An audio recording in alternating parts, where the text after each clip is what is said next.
poderoso en el Espíritu. Es cuando hay una palabra, sale de nuestra boca y es desde la Escritura, es desde el Espíritu de Dios. Hagámoslo, oremos al Señor. Nos presentamos delante de nuestro Dios y Padre con toda confianza,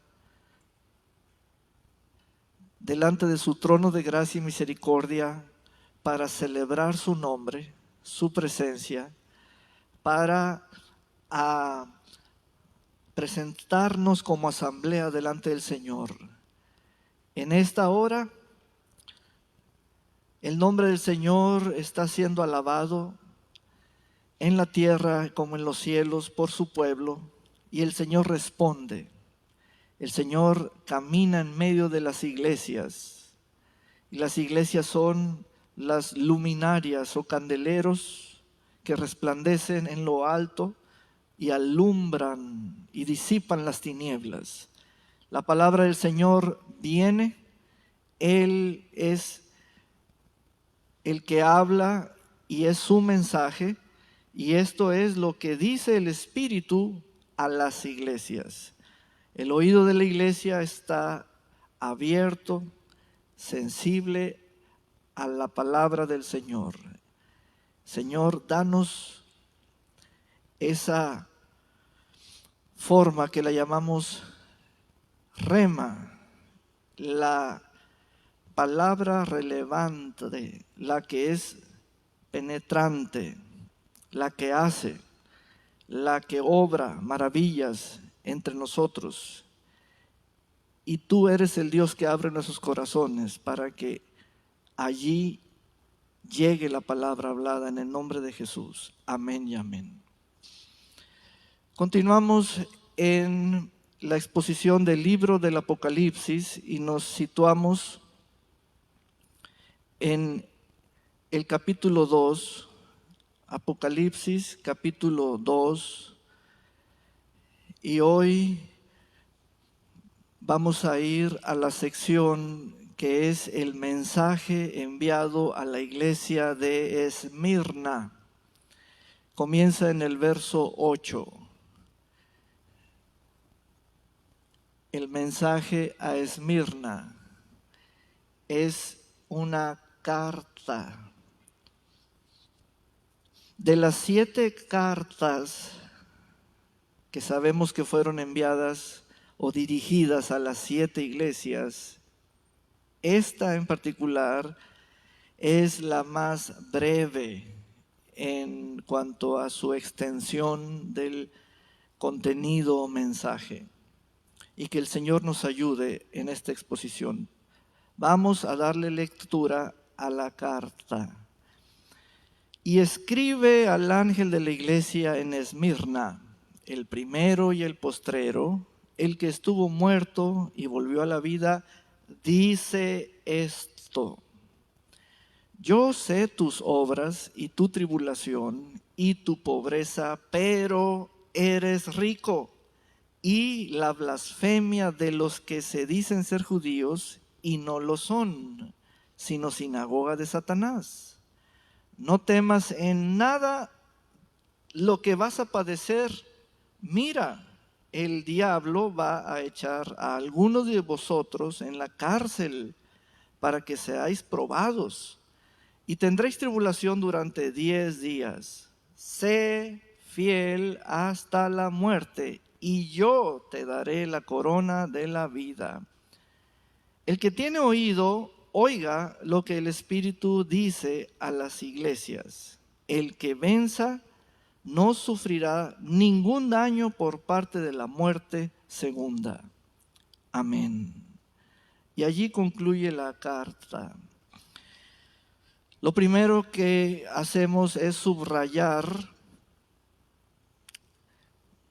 en donde se menciona o se señala que hay un caso o un objeto, hay algo allí que el Señor trae en presentación, y Él con toda claridad lo refiere por su nombre. Allí subrayé en el verso 9 lo que es sinagoga de Satanás. En el verso 10 subrayé el diablo, la cárcel, la muerte. En el verso 11 la muerte segunda. Y circulé estas tres partes: sé fiel, oído oiga, venza o vencedor. Así pues, visualmente detectamos dentro de la carta las cosas que el Señor puntualiza o hace referencia. Ahora vamos a enfocarnos en los versos 9 y 10. La carta en su mensaje presenta cuatro cosas claramente identificadas y allí se concentra no solo la situación de la comunicación respecto a un lugar llamado Esmirna, que era una ciudad eminentemente rica, una de las tres ciudades de Asia Menor que competían por ser la corona o lo más precioso o el primer lugar. A esta ciudad se le llamaba la corona de Esmirna. Y estas cuatro cosas son la iglesia en la ciudad misma, la sinagoga de Satanás en la ciudad y el diablo por sus planes y sus intereses y su actividad en la ciudad. Y esto resulta para nosotros los estudiosos algo relevante, porque esta carta tiene que ver con la vida de la iglesia y la ciudad donde radica la iglesia. Vamos a trasladar esto a nosotros hoy en día. Somos la iglesia hoy en día y vivimos en la ciudad de Puerto Vallarta. Entonces, la riqueza de este mensaje es que el Señor Jesucristo le mandó decir a la iglesia, su iglesia, no solo aquella iglesia como recipiente original, sino a todas las iglesias, un llamado de alerta para que las iglesias estén atentas a la ciudad, al concepto de ciudad, al significado de ciudad, a la estructura social de la ciudad o de la urbe. Y el concepto de ciudad, como lo entendemos los ciudadanos, es que es una zona densamente urbana, habitada, y tiene esta población concentrada allí, definida la población claramente, su estructura económica, política y social. Luego vienen las características como la infraestructura y los servicios. Y exactamente viene a nuestro pensamiento Puerto Vallarta, estamos en Puerto Vallarta y eso es lo que hay, es y se ve. Y somos parte de la vida que hay en la ciudad. Bueno, vamos pues a concentrarnos en esta actividad que marca la carta. Primero, se indica que el Señor habla de la tribulación de ellos, los creyentes en Esmirna. Y esa palabra tribulación es aflicción, angustia, y esto es equiparable a la práctica romana de poner a una persona espaldas de espaldas hacia el suelo, sujetarle los brazos y los pies y luego sofocarlo mediante un peso sobre su abdomen o su pecho y luego más peso y se va sofocando la persona y comienza a serle difícil la respiración hasta que las costillas truenan, etc. Esa es la palabra tribulación. Jesucristo le declara a la iglesia lo que está pasando. Y esto es hermoso, porque la carta en sí como pieza o como documento, vean el valor de tener recibido un mensaje de parte del Señor. Es que el Señor responde a nuestras situaciones. La carta significa que Jesús responde y puede hacerlo a nivel local, donde viven creyentes rodeados de otros que no lo son. Entonces el valor de esta carta, por más breve que sea, es la respuesta del Señor Jesús a las situaciones del diario vivir en una generación en la cual estamos viviendo. 3 clases de sofocamiento o de angustia que aún se va a la dimensión de la mente tenía esta iglesia. Vean aquí 3 clases de tribulaciones, 3 formas. La primera, el Señor la llama pobreza. La pobreza era una tribulación y voy a explicar por qué. Porque en esa ciudad de Esmirna,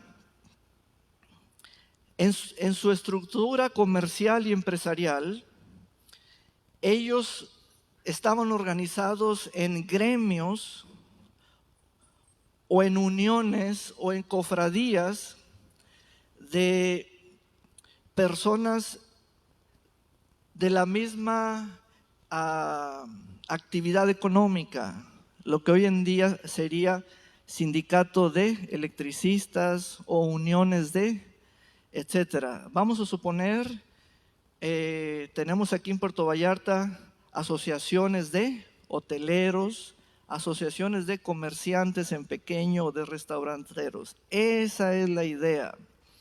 Entonces usted es un creyente y usted va a la asociación de hoteles y les dice, pues yo tengo mi hotel, o usted es un panadero y usted llega al gremio de los panaderos y les dice, vengo a registrarme como socio. Y entonces en Esmirna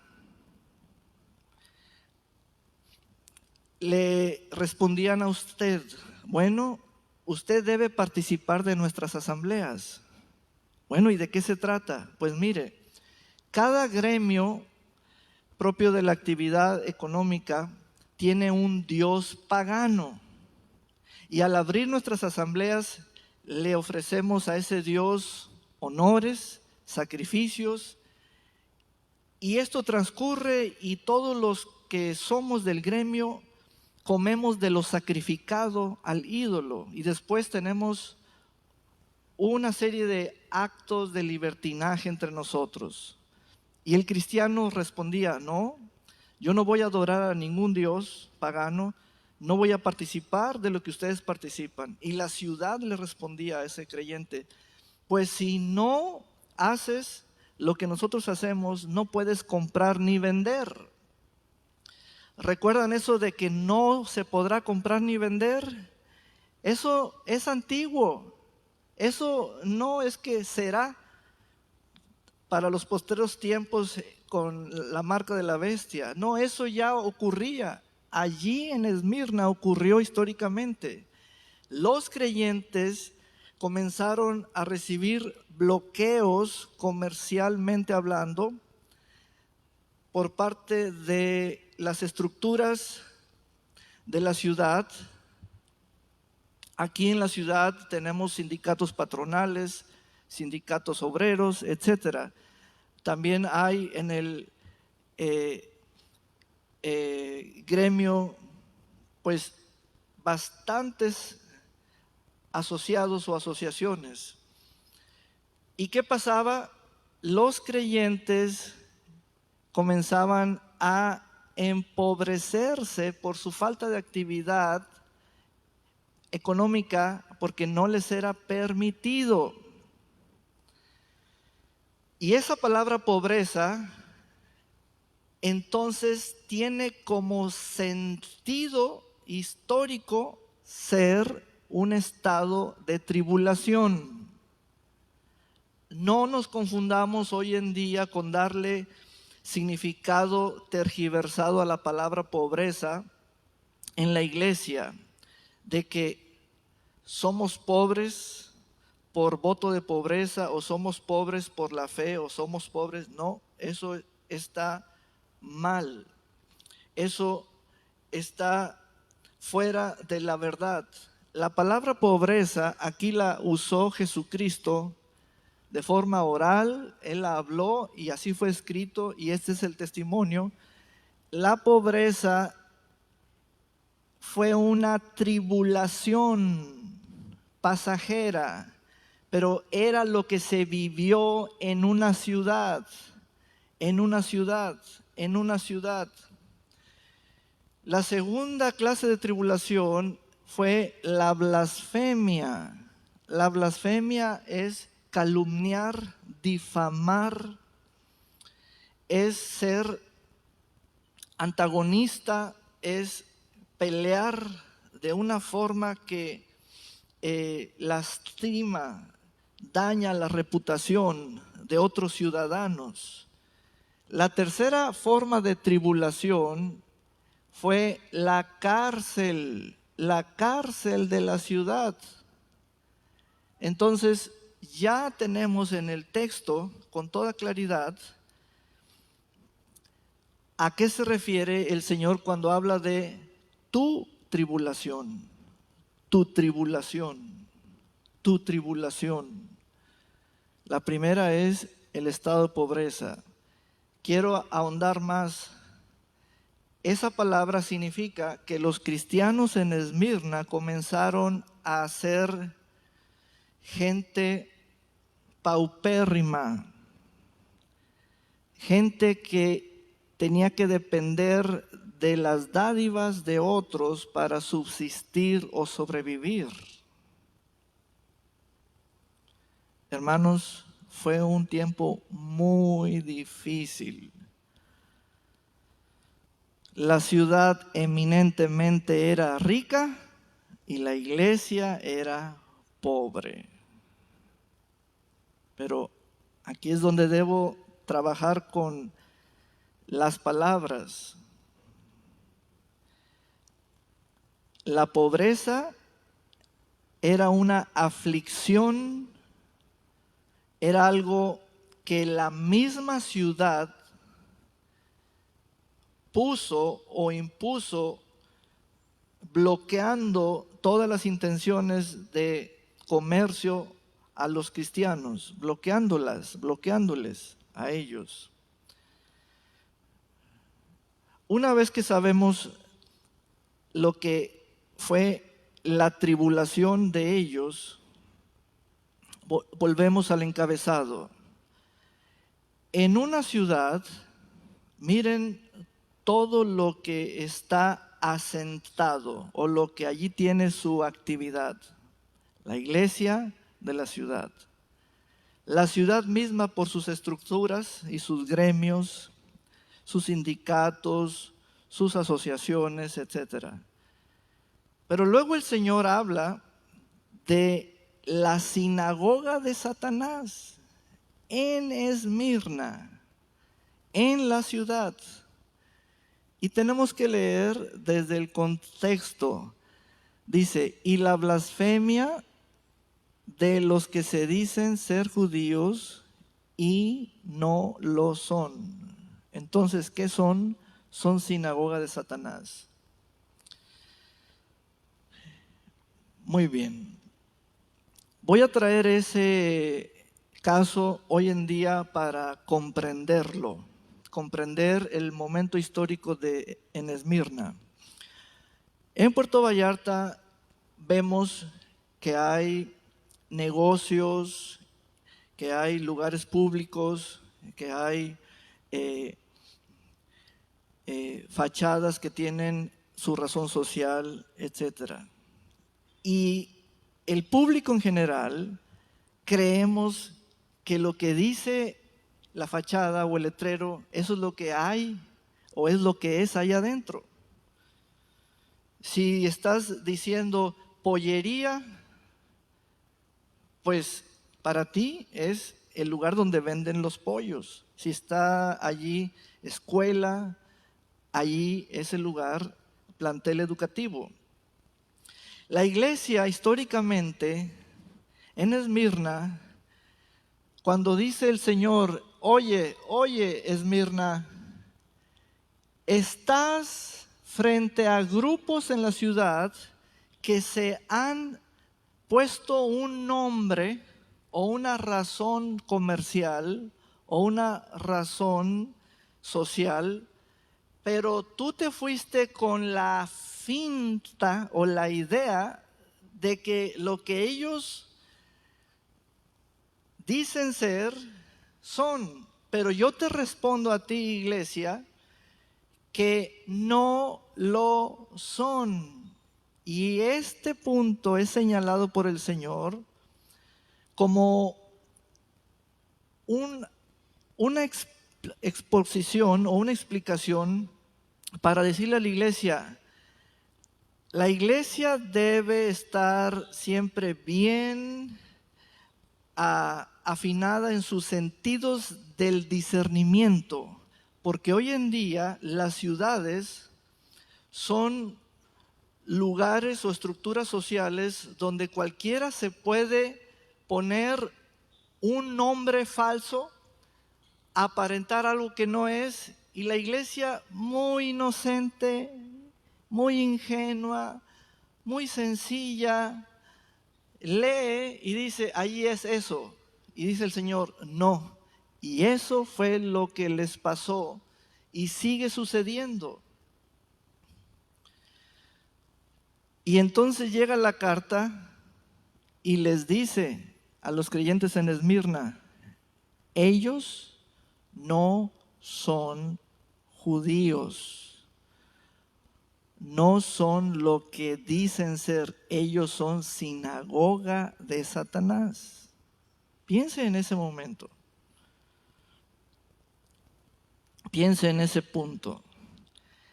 Allí vemos a una iglesia que debe estar siempre pujante en su discernimiento espiritual. ¿Quién es quién a nuestro alrededor? ¿Quién es quién a nuestro alrededor? Y cuando eso está en un detrimento o no tiene el empuje o la potencia, entonces comenzamos a creer que los grupos que existen y el nombre que ostentan son lo que dicen ser, y dice el Señor, no. Entonces pasamos a lo siguiente. ¿Qué es de Satanás en una ciudad? Esa frase de Satanás significa perteneciente a Satanás. No significa que está la persona de Satanás o del sujeto. Tampoco significa que es Satanás. Significa solo que pertenece a Satanás. Entonces la iglesia abrió los ojos y se dio cuenta de que hay centros, y sinagoga significa centros de instrucción, centros de formación, centros de enseñanza, donde se adoctrinan a las personas allí que son de Satanás.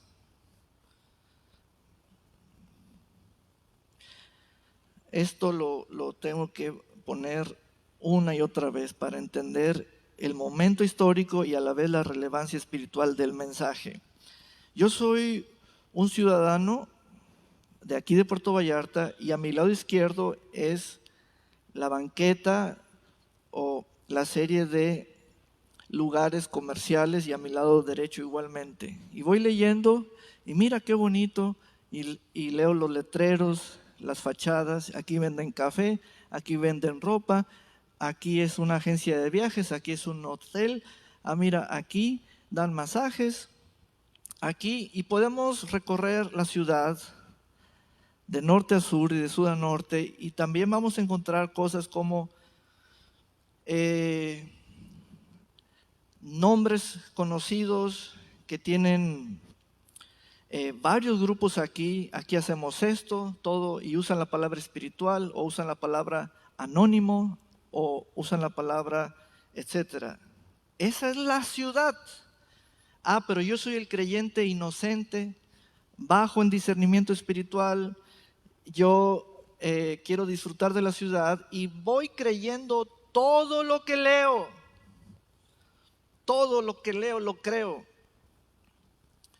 Y llega la carta y me dice: hay sinagogas de Satanás. ¿Cómo? No hay ningún letrero en la ciudad que diga sinagoga de Satanás. Es que se refiere a los colectivos de personas bajo la influencia directa de Satán, y ellos allí tienen una doctrina y comienzan a vivir esa doctrina. Pues eso está en las ciudades.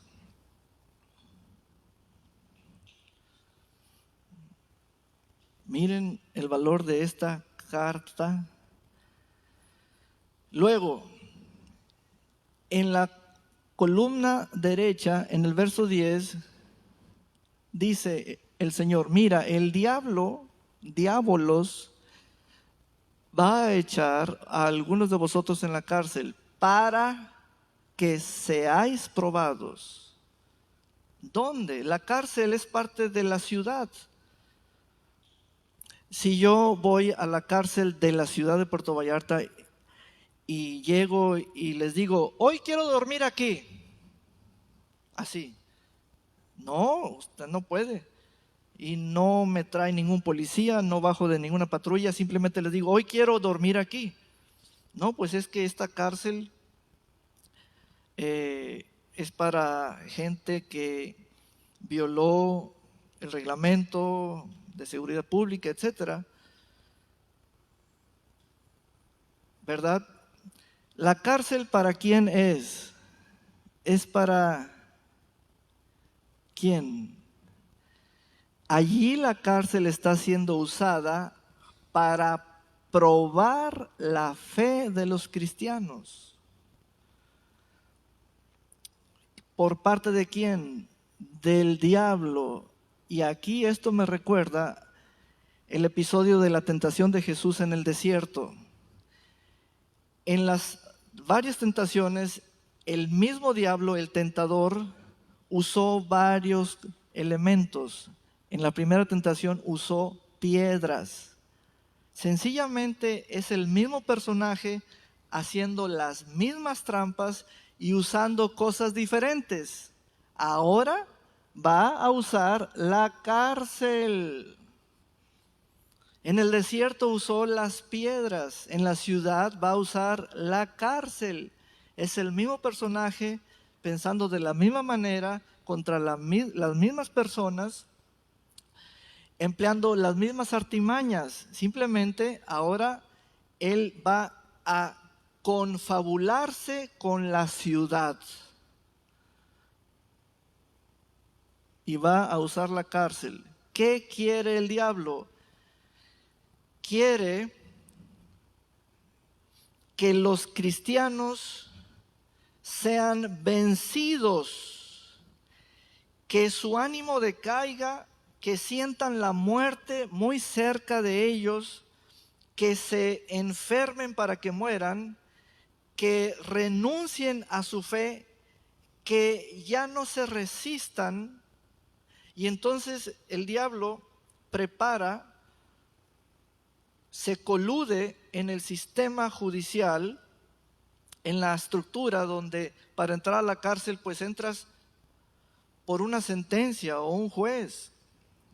Pues ahora la cárcel va a ser un lugar para probar la fe o tentar a los cristianos. ¿Verdad que ninguno de nosotros, los vallartenses, tenemos esa idea de nuestra cárcel?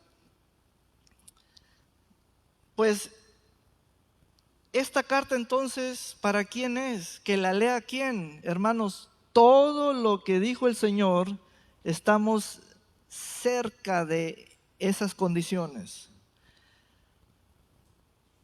Esto fue, es, y el día de mañana será más claro, será algo evidente en muchos lugares.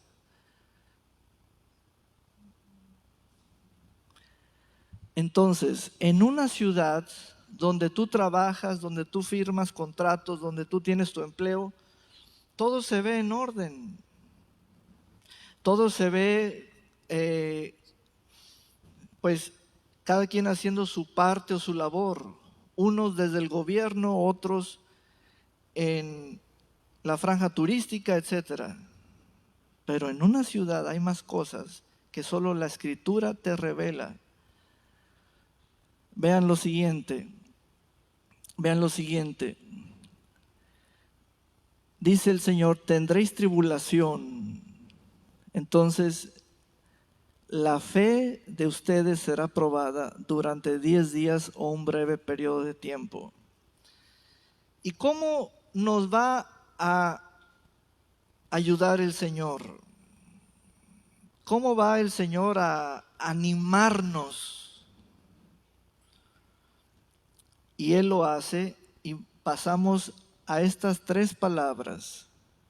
Es decir, Señor, estoy en Esmirna, no soy ladrón, no merezco la cárcel, no asalto bancos, no andamos violentando el orden público, pero la ciudad me está bloqueando mis negocios, no quiere, no me permite, no me da licencias, no me permite vender, no me recomienda, no recomienda mis productos, no me permitieron ser parte de la cámara de esto, otro. Señor, mis ahorros están disminuyendo, mis recursos se están extinguiendo. Señor, ¿qué me puedes decir tú? Por eso la carta significa la respuesta. Y dice el Señor, verso 10, sé fiel.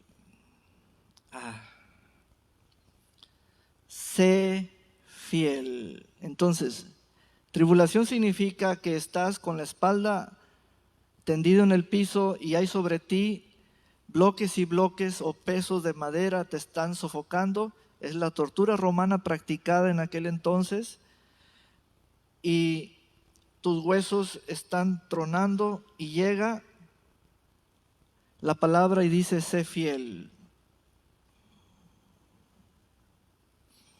Entonces tenemos que descubrir el valor de esa palabra, porque es el propio Jesucristo diciéndonos, sé fiel, sé fiel. Y esto es distinto a leer bien y entender mal, porque estoy leyendo sé fiel, pero yo entendí sé rico. No me está diciendo sé rico. Soy rico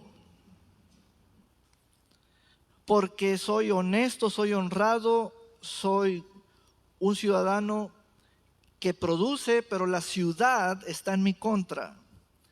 Así que el Señor me dice, sé fiel. ¿Y qué es ser fiel? Ser fiel es el Señor diciéndome, mantente siendo verdadero, mantente seguro, mantente, no cambies. Vamos a ver las palabras aquí. Sé fiel, es verdadero, confiable, seguro, creíble. En griego es pistos. Hermanos, el Señor le da la máxima calificación a la fidelidad. La riqueza no equipara el valor a la fidelidad. La fidelidad es la máxima calificación, es lo más precioso. Inclusive la fidelidad, como dice aquí el texto, dice hasta la muerte. ¿Sabes qué es lo que le enoja a la muerte? Que alguien que va a morir sea fiel el que va a morir. Porque Jesucristo dice hasta la muerte. Y yo te daré la corona que la ciudad no te dio. Yo te daré la corona de la vida.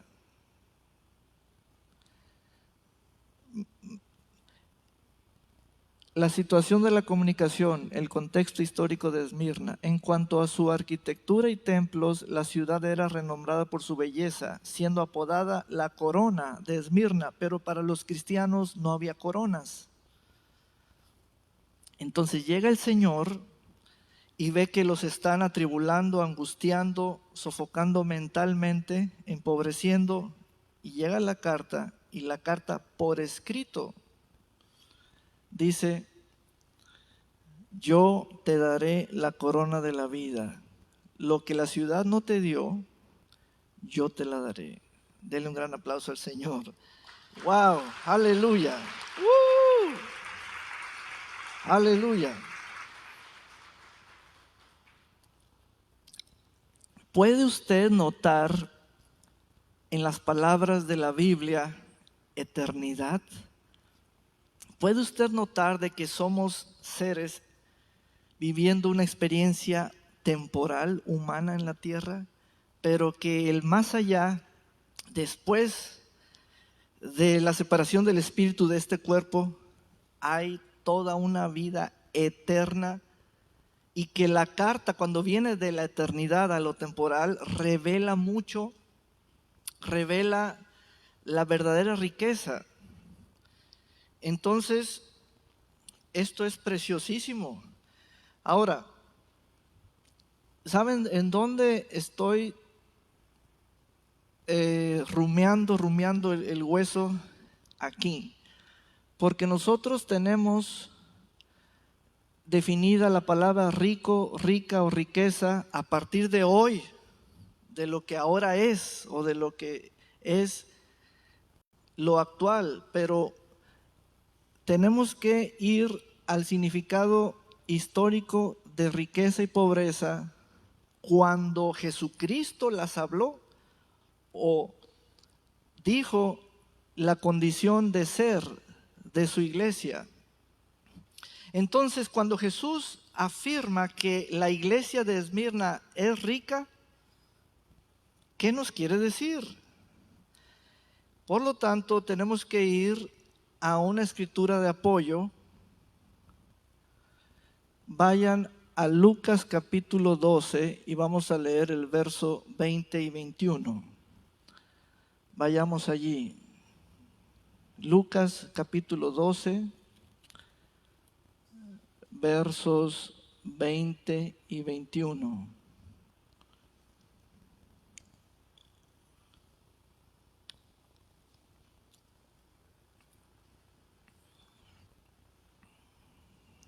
Dice: esta es una porción de la parábola del rico insensato.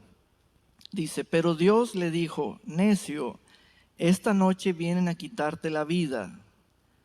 ¿Y para quién será lo que has guardado? ¿Para quién será lo que has guardado? Y el Señor dice, eso le sucede a quien acumula riquezas para sí mismo, pero no es rico para con Dios. Una de las frases menos explicadas, difíciles de interpretar, porque en este siglo, en esta era, el concepto de rico toma connotación a partir de este tiempo. Por ejemplo, todo el mundo sabe ahora con la inteligencia artificial que va a producir más riqueza o más ricos en los próximos 5 años. Eso sale en el celular y nos creemos eso y eso puede. Pero cuando Dios dice, tú eres rico, yo le digo al Señor, tienes que explicarme esto, porque yo lo entiendo de diferente manera que 2000 años cuando tú mandaste esa carta. Ya se fijaron en este caso del rico insensato que él había dicho estas palabras. Vean en el verso 19 en su Biblia, y me diré a mí mismo, ya puede descansar mi alma, pues ahora tengo guardados muchos bienes para muchos años. Ahora pues a comer, a beber y a disfrutar. Pero Dios le dijo, necio, esta noche vienen a quitarte la vida. ¿Y para quién será lo que has guardado? Entonces el concepto de tú eres rico, lo quiero entender. Regresemos a Apocalipsis y lo vamos a comprender y lo vamos a saber.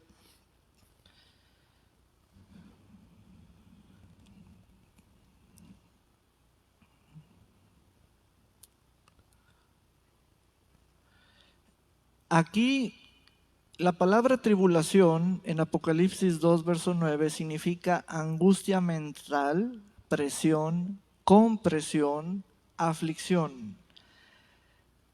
¿En dónde? En Esmirna. Vamos a leer esto. Es posible que el término Esmirna tenga un origen etimológico vinculado a la mirra, una resina amarga y altamente aromática extraída de árboles nativos de África Oriental y Arabia. La mirra se utilizaba en diversas aplicaciones, incluido el proceso de embalsamiento debido a su fragancia distintiva. Además, simbólicamente la mirra estaba asociada con la amargura y el sufrimiento. Entonces ya llegamos a la pieza que nos hacía falta. Sucede que para Dios el sufrimiento por el cual pasaba esa iglesia, esa sofocación, ese aplastamiento, producía exactamente lo que la mirra es como producto, es una fragancia distintiva de sufrimiento en la aflicción.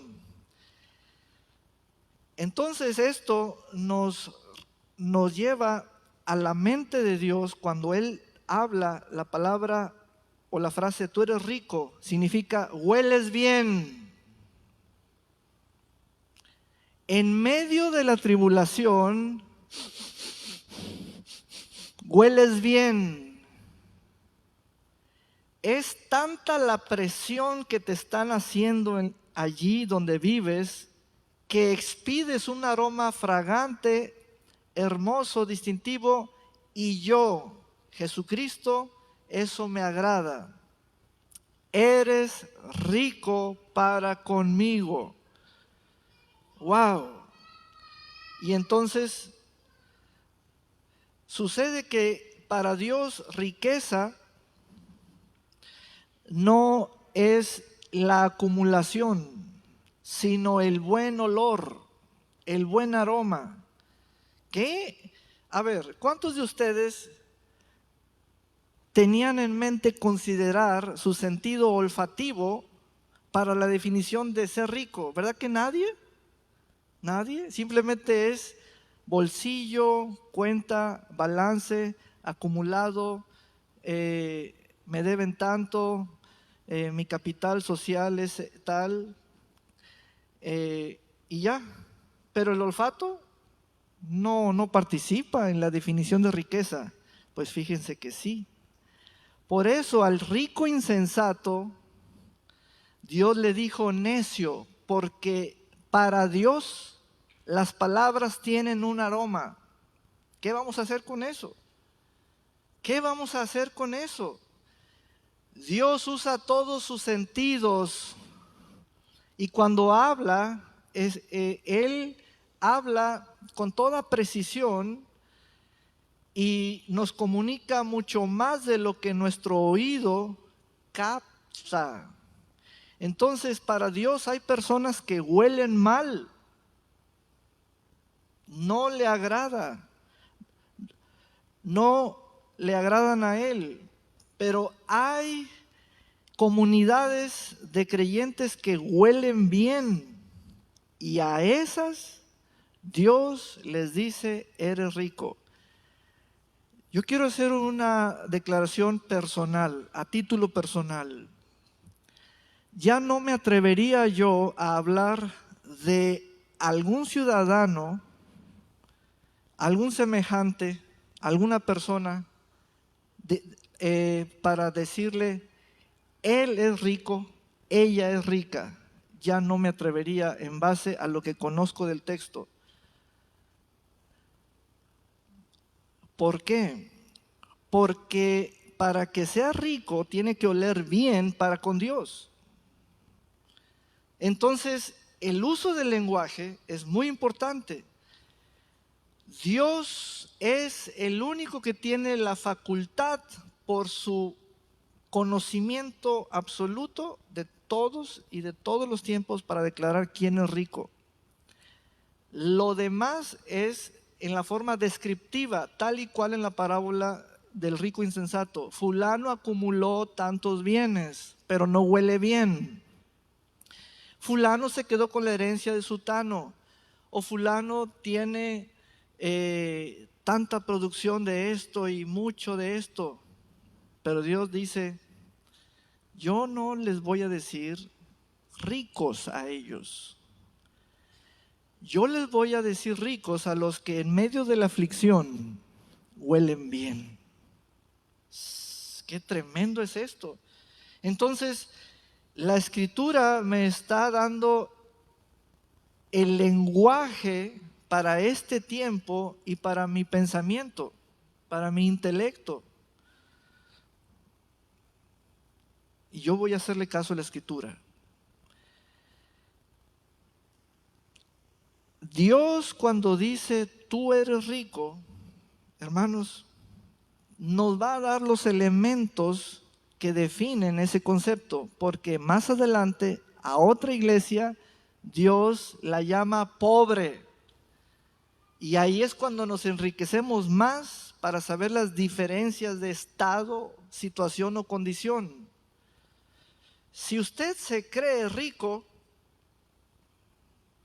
es algo relativo, subjetivo, tener más que otros y tener menos que otros.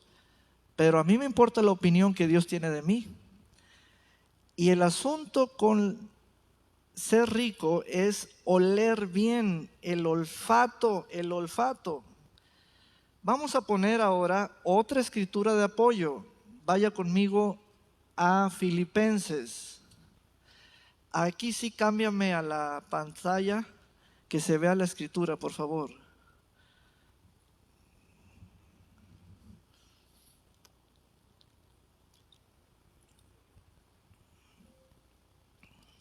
Filipenses capítulo 4,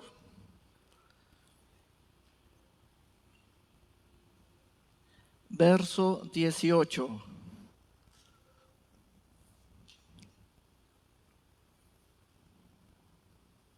Vamos a esperar.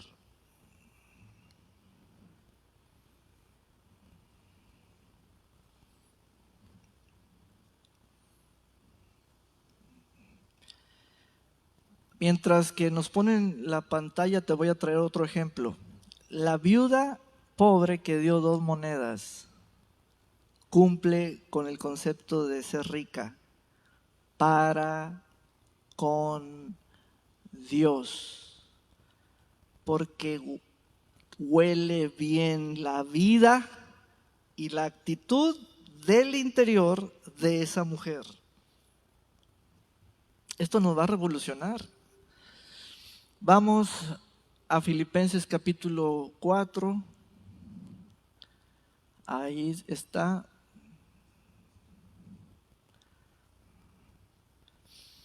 Aleluya. Y que el Señor nos dé ese olor, ese aroma aquí. Amén. Verso 18. Dice, es el apóstol Pablo, dice, pero todo lo he recibido. Aquí hay ofrendas, aquí hay cantidades, aquí hay piezas monetarias, tal y cual lo entendemos como dinero. Sube aquí el 18. Pero todo lo he recibido y tengo abundancia. Estoy lleno, estoy suplido. De allí como, de allí compro, de allí gasto, de allí me recupero, etc. Sí, pero se trata de descubrir el aroma. Y he recibido de Epafrodito lo que ustedes me enviaron. 2 puntos. Sacrificio aceptable. Hagan de cuenta que están describiendo a Esmirna. Ellos siguen dando, siguen dando, siguen dando. Y aquí están los filipenses. De olor fragante. Qué tremendo. Ahí está el aroma, ahí está el olor. Ellos son ricos y agradable a Dios.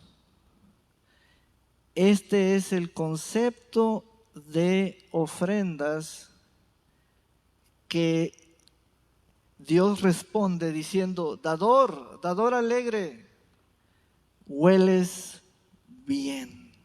Yo pensé que Dios me iba a decir, diste poco, diste mucho, aquí está un recibo por la cantidad. No, la ofrenda cumple, es un sacrificio, tiene olor fragante y dice el Señor, agradable a Dios. ¿Ven? Entonces, regresemos a Apocalipsis. Vamos a la lámina.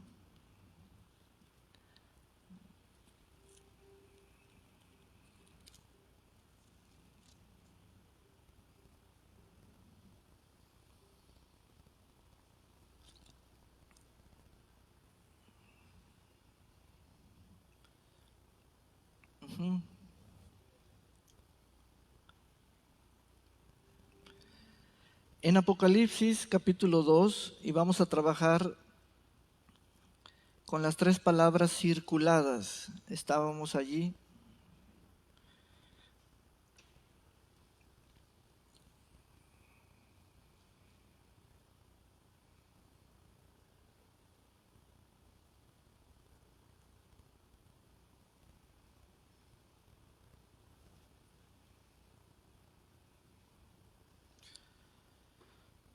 Vamos a trabajar. Ya vimos, sé fiel. Ahora sigue verso 11. El que tiene oído, oiga.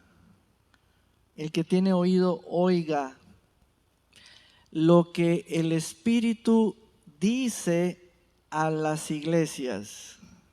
Primer problema de muchos, gente que está en esa situación. Primer problema de muchos, no tienen iglesia. No tienen iglesia. Vean el texto, el que tiene oído, oiga lo que el Espíritu dice a las iglesias. Más claro, te lo voy a volver a repetir. El Espíritu habla en la iglesia, en el cuerpo.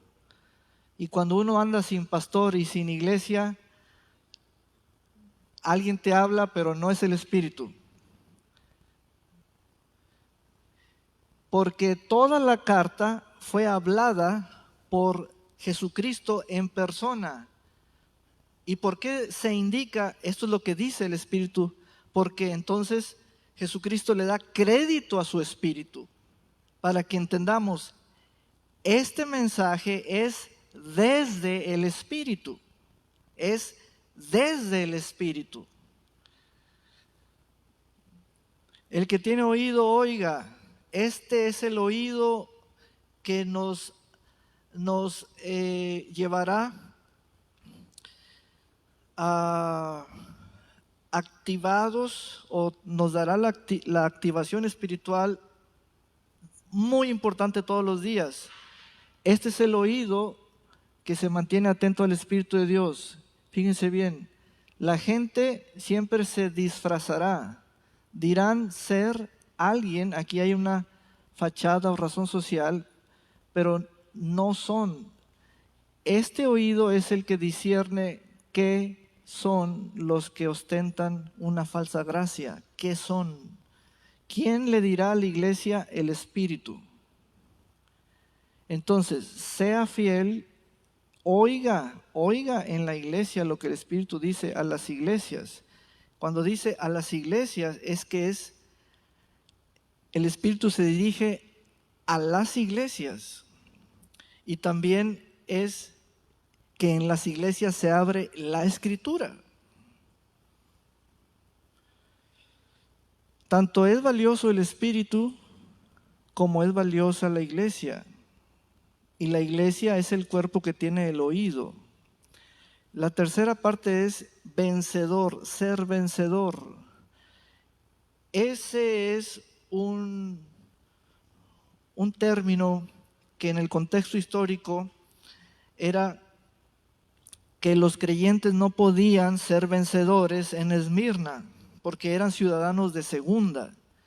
De hecho, cuando dice cómo los trataban estos, los de la sinagoga de Satanás, a los cristianos, allí se entiende que los cristianos eran considerados como un grupo dentro de una subcultura.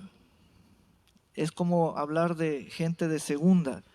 Entonces, jamás iban a ser vencedores, pero para el Señor vencer, ¿qué es?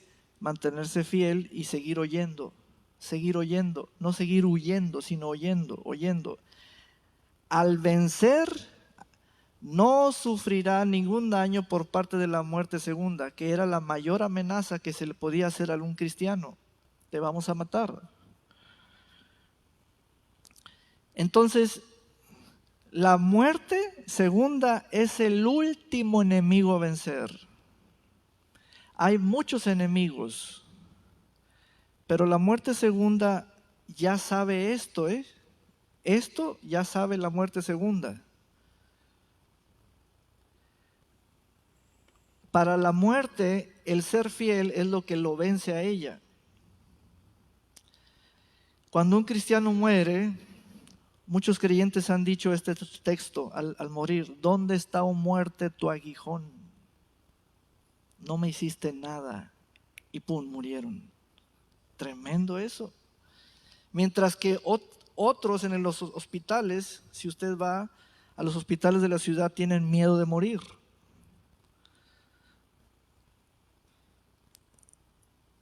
Vean qué preciosa carta, solo son 4 versículos, pero una profundidad tan importante. Amén. Sé fiel, mantente en lo verdadero, mantente creíble, sin titubear, etc. Los cristianos del primer siglo y de esta época, del año 100 al año 313 en Esmirna, les voy a poner, tengo que recorrer varias.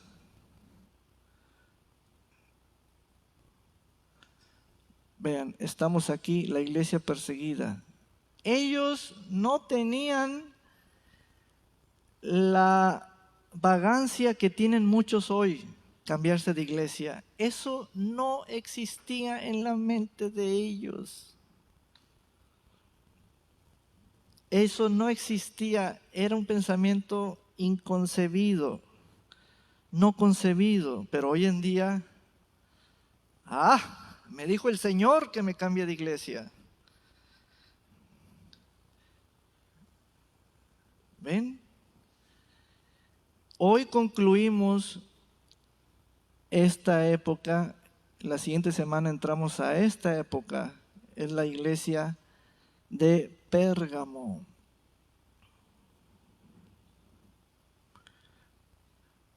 Ya vimos Éfeso, Esmirna, sigue Pérgamo. Amén. Es la 1 en punto, vamos a ponernos de pie. Aleluya. Vamos a pausar la grabación. Gloria a Dios por siempre. ¿Ya se dio cuenta de que usted vive en una ciudad? ¿Sí? O sea, ciudadanos, ¿están conscientes de esto, de esta realidad? ¿Están conscientes? ¿Sí saben que en Puerto Vallarta